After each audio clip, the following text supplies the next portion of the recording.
Resistance ends in the West. West of the Great Plains, Native Americans struggled to maintain their traditional ways of life. Their stories ended in tragedy as well. Resistance in the Northwest. In 1855, the Nez Perce agreed to move onto a reservation in Idaho and Oregon.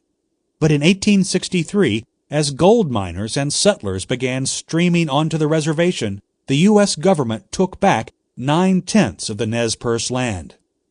In 1877, the Indians were ordered to abandon the last portion of their Oregon homeland and move into a small section of Idaho. Their leader, Chief Joseph, reluctantly agreed. In the meantime, hostilities broke out among settlers and some young Nez Perce. The Indians, warriors, women, and children were forced to flee with the army in close pursuit.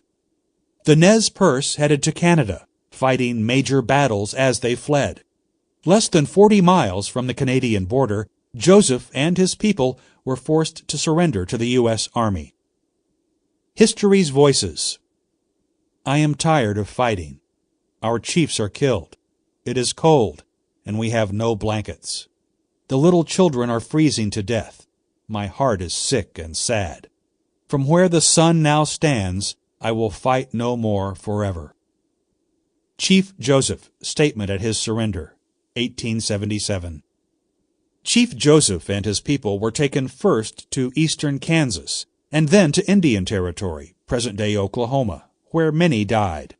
Half of the Nez Perce were eventually returned to Idaho, but Chief Joseph and many others were sent to northern Washington state. Resistance in the Southwest. In the 1870s, the government had moved the Apache peoples to the San Carlos Reservation along the Gila River in Arizona. Soldiers had forcefully stopped a religious gathering there in 1881. The Apache leader Geronimo fled the reservation with dozens of others. Geronimo's band of Apache led raids on both sides of the Arizona-Mexico border for years.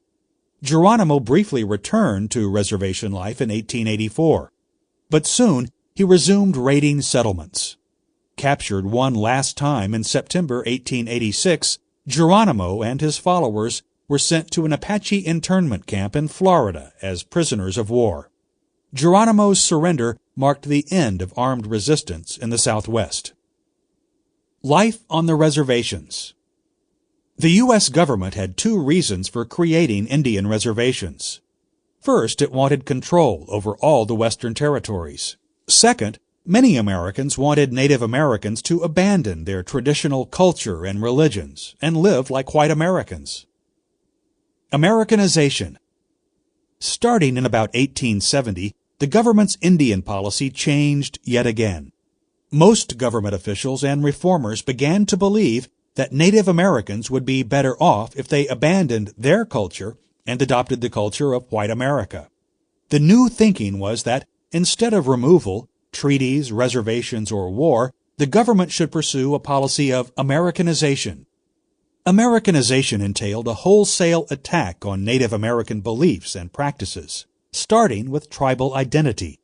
The federal agency that managed the Native American reservations, the Bureau of Indian Affairs, or BIA, began issuing wide-ranging orders that left few aspects of Indian culture untouched.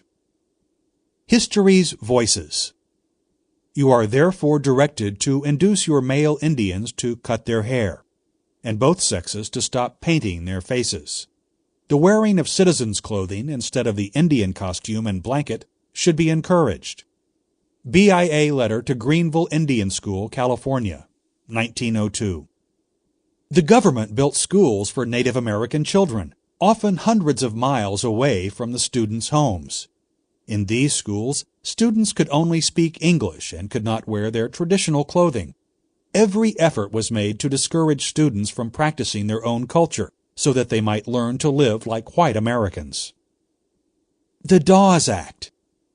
Congress took a significant step in the Americanization process when it passed the Dawes Act in 1887. The new law broke up most reservations and turned Native Americans into individual property owners. Each head of family received 160 acres. Each single person over 18 years old received 80 acres, and each child would receive 40 acres. Any land left over would be sold. The BIA and reformers, some well-intentioned, believed this shift would transform the Indians' relationship to the land. Ownership would provide incentives to succeed, they thought, and then the federal government could slash support for reservations. The government, however, gave the less productive land to the Indians and sold off the best land. Many Native Americans received near-desert lands unsuitable for farming. But even when Indians received good land, many could not afford the tools, animals, seed, and other supplies necessary to start farms. We have reached the end of this section.